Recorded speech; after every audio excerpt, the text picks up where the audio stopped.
Allahu Allahu Allahu Allah Allahu Allahu Allahu Allah. Saat berkurban itu yang disembelih apa? Kambing. Kambing itu apa? Hewan. Ya, saya ulang. Yang disembelih apa? Hewan. Sudah lihat ke saya kencang lagi, hewan.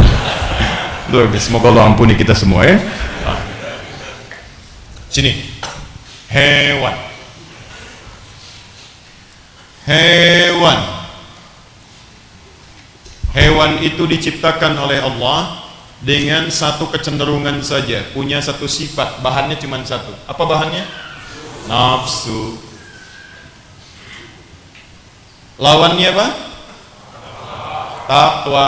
Ada satu makhluk yang dicipta oleh Allah dengan sifat takwa saja, tak punya nafsu. Siapa dia? Malaika. Apa dalilnya? Quran surah ke-66 ayat yang ke-6 paling kiri sebelah atas. Ya, la ya'sunallaha ma amarahum wa yaf'aluna ma yu'marun. Malaikat tidak mungkin bermaksiat kepada Allah dan mengerjakan tugas sesuai tupoksinya. Nggak akan pernah pindah-pindah tugas. Malakul maut hanya nyabut nyawa saja. Ya, Mikail menurunkan rezeki, tidak akan pernah gantian. Jibril kemudian menurunkan wahyu, tidak ada yang lainnya. Maka tidak akan saling gantian. Siapapun yang dicabut, mau Fir'aun, mau Qarun, mau yang lain. Ya, antum siapa namanya? Jangan antum lah, yang lain saja ya. Misal, ini Ustadz Adi sedang ceramah. Ustadz, terusin aja dulu, saya ambil ke Giga dulu. Gak bisa. Pas ketika datang langsung. Yang dicabut orang paling menyebalkan, malaikat gak akan tukeran. Jibril, saya bosan lihat orang ini, lihat wajahnya sudah gak karuan, kamu yang cabut. Gak bisa. Mustahil. Jadi tepat lakukan. Jadi kalau malaikat tidak berbuat maksiat, jangan buang-buang energi untuk memuji. Gak ada kerjaan, karena malaikat itu sempurna. Jangan puji malaikat. Sudah, sempurna. Lawannya nafsu. Nafsu tidak kenal benar, yang kenal itu cuma salah. Dan ini hanya melekat pada hewan. Hewan tidak punya takwa, punyanya nafsu. Jadi kalau hewan berbuat salah, jangan iseng nyalahin hewan. Anda keluar dari sini, lihat kucing di luar nggak pakai baju, Anda jahilin kucing nggak pakai baju, nggak malu ya? Anda yang kurang sehat.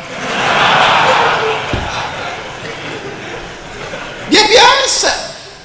Makanya karena dia nggak punya takwa, dia risih ketika mengenakan takwa. Silahkan cek kucing bajuin, risih dia. Kuda pakaiin baju. Di kuda keliling Bekasi nggak pakai baju, biasa aja, lewat depan Anda cemil, biasa aja. Tapi Anda nggak pakai baju depan kuda, diketawain Anda. Jelas ya? Jadi kalau cuma masalah lepas melepas, binatang lebih jagoan. Makanya jangan coba lepas aurat dah. Kalau cuma seperti itu, hewan lebih jagoan. Anda kalah, jangan bersaing dengan hewan. Nah persoalannya, ini dikumpulkan jadi satu. Nafsu dengan takwa nyatu jadi satu. Ketika dikumpulkan jadi makhluk baru, namanya manusia. Punya kecenderungan baik, punya dorongan untuk berbuat salah. Ketika dia naik, ada dorongan kebaikan. Ketika naik, maka dia lebih daripada malaikat. Kenapa? Karena malaikat ketika akan baik, dia nggak punya perjuangan, nggak ada nafsunya. Kalau malaikat zikir, Quran surah kedua ayat 30, wa nahnu nusabbihu bihamdika wa nuqaddisu lak. Kami bertasbih, bertahmid, bertakbir, bertakdis kepadamu ya Allah. Biasa, karena nggak ada nafsu. Ya kita mau takbir ada godaan. Allahu Akbar, pengen sholat, begitu berangkat lewat tek tek tek tek tek tek tek tek. Wah, Masya Allah. Nafsu. Ayo ke masjid, lewat tek tek. Mau kemana Pak? Ke masjid sholat nomor 2 Pak, nomor 1. Masuk. Mau tahajud malam, kalau malaikat sholat itu biasa. Anda malam-malam mau sholat, muncul bola, ya macam-macam lagi, yang lainnya lagi, dan seterusnya. Ini yang tidak mudah. Paham? Jadi begitu ini naik, dia lebih dari malaikat. Tapi persoalannya, ketika Anda bertindak memanjakan nafsu, maka Anda bisa lebih rendah daripada hewan. Apa pasalnya? Pasalnya adalah karena Anda punya rem takwa, hewan tidak punya. Makanya diberikan oleh Allah kecenderungan berbuat baik dalam diri setiap manusia. Kalau nggak percaya silahkan ya, silahkan cek. Ketika Anda mengerjakan satu yang salah, perbuatan itu buruk, maka hati Anda otomatis akan mengingkarinya. Anda keluar dari sini, coba aja pakai sendal orang lain. Tapi tidak dibawa pulang, coba pakai dulu begini.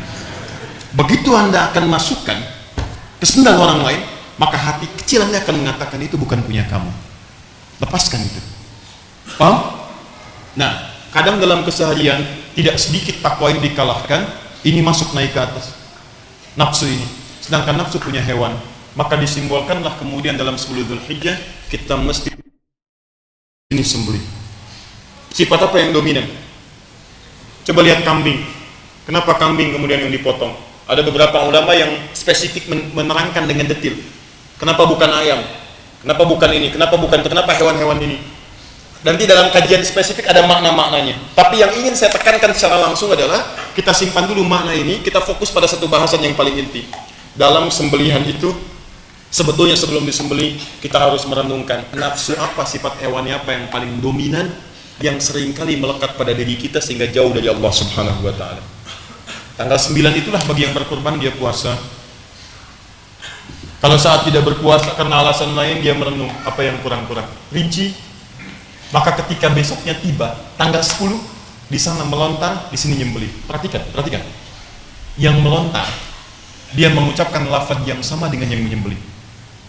Di sana bismillah, ya Allahu Akbar. Saya tanya pada Anda, saat menyembelih, kalimat apa yang diucapkan? Sama persis. Makanya disarankan kalau bisa menyembelih sendiri. Tak mampu menyembelih sendiri, wakilkan pada orang lain, Anda saksikan penyembelihannya. Sehingga tahu. Kalau tidak ketahuan kurban saya ya Ustaz, diarahkan ke tempat-tempat lain di sana, tanyakan kapan kurban saya disembelih. Kapan? Walaupun saya tidak menyaksikannya. Maka saat waktu disembelih itu duduk Anda menghadap ke arah kiblat. Begitu itu disembelih rasakan, mohon kepada Allah. Kalau Anda melihat langsung, itulah sifat kotor Anda, hewannya ada, nafsu Anda seketika disembelih supaya hilang, gugur dari dalam diri Anda. Makanya ketika selesai disembelih, Anda berdoa lagi, doanya sama persis dengan doa orang yang lontar jumrah di sana.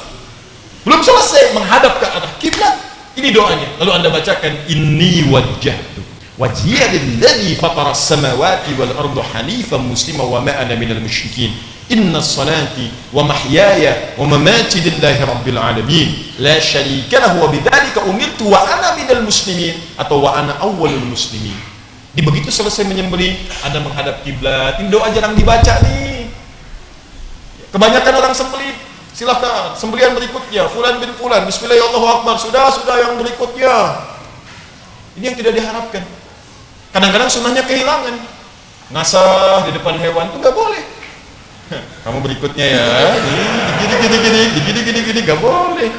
Begitu sudah selesai, kandidat selanjutnya, masya Allah masuk sembelih. Ini makanya orang-orang yang berkorbannya benar, begitu itu disembelih atau dia tidak melihat, dia merasakan, dia berdoa, dia berjanji, saya akan jadi musuh lebih baik ya Allah. Yang kurang-kurang baik sudah disembelih, hilang. Ketika ini kemudian dicoret, ditekan, maka ini yang muncul. Kalau takwanya sudah naik, maka ini yang mendekatkan diri seseorang dengan Allah Subhanahu wa Ta'ala.